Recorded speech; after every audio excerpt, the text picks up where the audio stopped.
Chris Hipkins.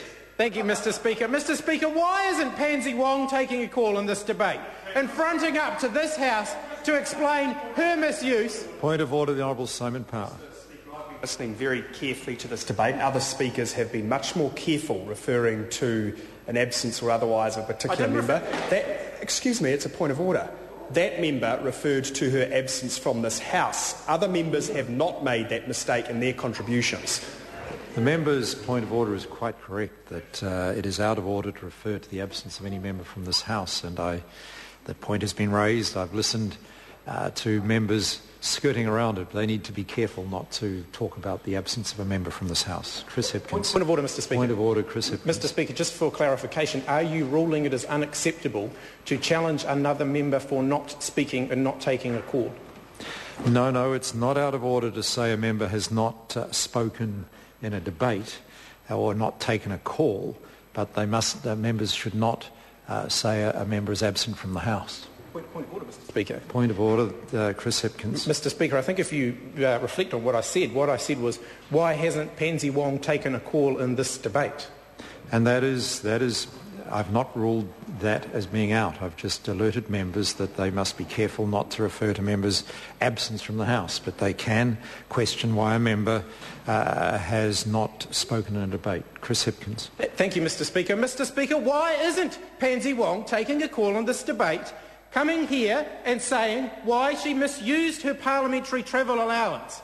She hasn't taken a call on this debate, and the public of New Zealand are entitled to know why she's not fronting up and saying what she's been up to, and why John Key is telling her to duck the questions, not front up to the media, not answer the media's questions, because the amount of money we're talking about is not insubstantial. I went back and looked at Pansy Wong's international travel expenses over the time that she has been a minister.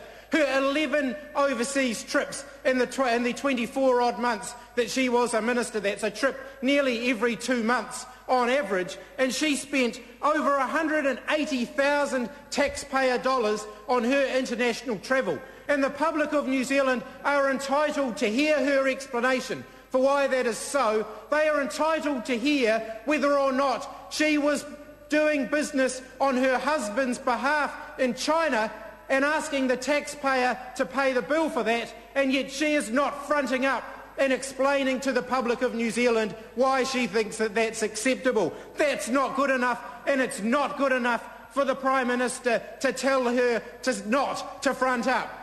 This is the pattern from this government. Do whatever they can, take whatever they can, until they get caught.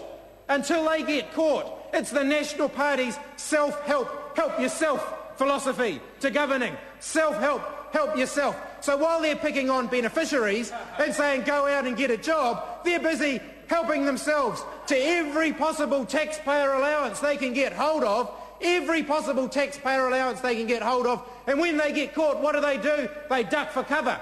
And what does John Key do? He says, go duck for cover, don't answer any questions, don't say anything, and particularly don't make me look bad. That's John Key's advice to Pansy Wong. Stay out of the way. Don't make me look bad. But that's exactly what Pansy Wong is doing. She's making John Key look bad, because every one of those 11 overseas trips that Pansy Wong took, John Key signed them off. Every single trip that Pansy Wong has taken as a minister has John Key's signature on it. He said it was all right. $180,000 of taxpayer money that Pansy Wong spent on her overseas travel, and every dollar of it was signed off by John Key. And now what's he telling Pansy Wong? Whatever you do, don't say anything. Don't tell the public of New Zealand what you did while you were travelling on their dollar. And I say to the Pansy Wong, and I say to John Key, that's not good enough. When it's the taxpayer dollar that they are travelling on, the taxpayer dollar that they are spending, they have an obligation and a duty to front up and explain what they've been up to. It is not acceptable for Pansy Wong to travel overseas on the taxpayer's dollar to further her husband's private business interests. It is simply unacceptable, and it is unacceptable for the Prime Minister to tell her not to front up and not to explain what she has been up to. But it's the pattern of this government to help themselves to everything they possibly can, right from the very beginning.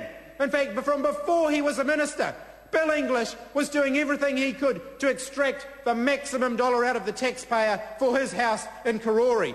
Phil Heatley did everything he could do to extract the dollars out of the taxpayer, to pay for wine at National Party functions, to take his family away on holiday. The self-help, help yourself philosophy alive and well in the National Party.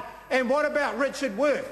Why did John Key lose confidence in Richard Worth? He never did say, did he? He never did say, the man who was going to set a new standard for ministerial performance. He was going to set new benchmarks, higher standards for ministerial performance. And what happened with Richard Worth?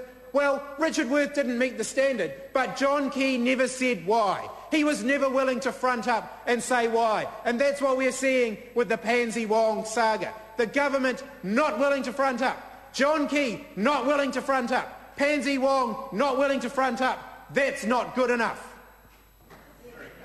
Dr. Jackie Blue.